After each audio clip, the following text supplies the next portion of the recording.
আমি রান্না করব কচু পাতার ভর্তা। এই কচু পাতা সিদ্ধ করে নিয়েছি। এটা আমাদের বাড়ির গাছের কচু পাতা, লাগিয়েছিলাম তার কচু পাতা। আর এই চিংড়ি মাছ দিয়ে ভর্তা বানাবো।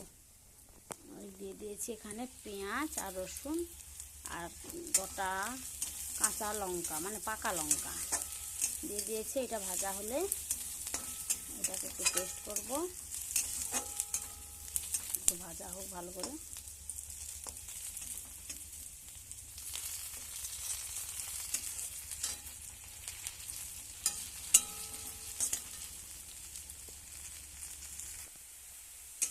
দিয়ে দিয়েছি চিংড়ি মাছের বাটা, দিয়ে দিয়েছি।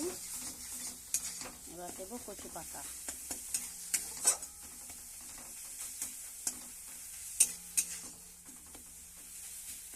চিংড়ি মাছের বাটাটা দিয়ে দিয়েছি, কচু পাতাটা দিয়ে দিচ্ছি।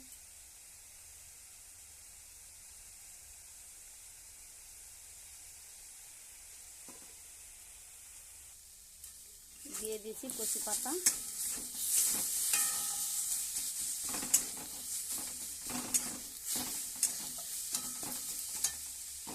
তেল দেব।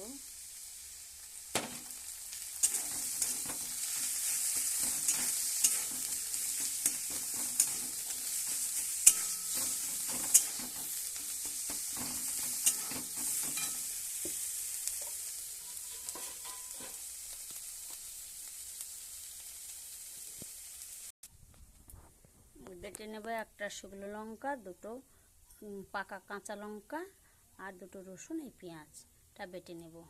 তো একা একা ফোন ধরে করি, তাই জন্য ফোনটা একটু রেখে দিচ্ছি, আবার পরে দেখাচ্ছি। বাটতে হবে তো। ওই আমার বাটা হয়ে গেছে, নিয়ে নেব।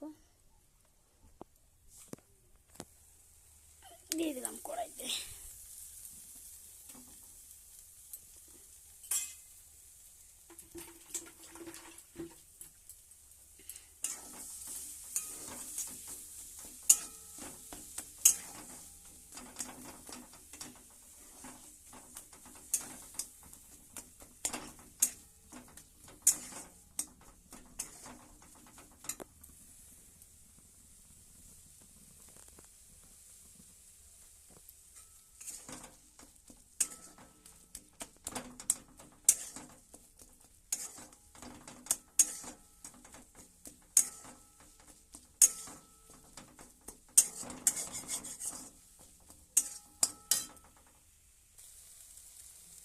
আমার হয়ে গেছে রান্নাটা, কচু পাতা রান্না হয়ে গেছে। আমি একটু সর্ষে তেল দিয়ে দেবো। সর্ষে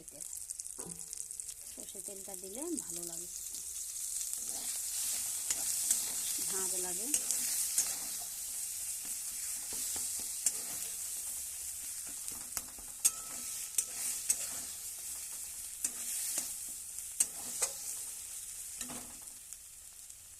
এবার নামিয়ে নেব। আমার হয়ে গেছে, এবার নামিয়ে নেব।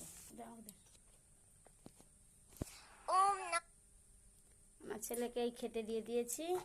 এই নারকেলের মালাইকারি, আমরা বলি নারকেল চিংড়ি, আর এই কচুর ভর্তা দিয়ে দিয়েছি আমার ছেলেকে খেতে। এই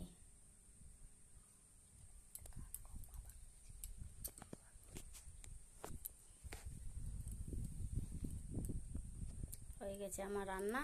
এই রান্নাটা যদি ভালো লেগে থাকে তাহলে সবাই লাইক কমেন্ট করে পাশে থেকো। সবাই সবার পাশে না থাকলে কি করে এগোবো বলুন? সবাই সবার পাশে থেকো, আমিও সবার পাশে থাকবো, তোমরাও আমার পাশে থেকো, তাহলে সবাই এগোতে পারবো।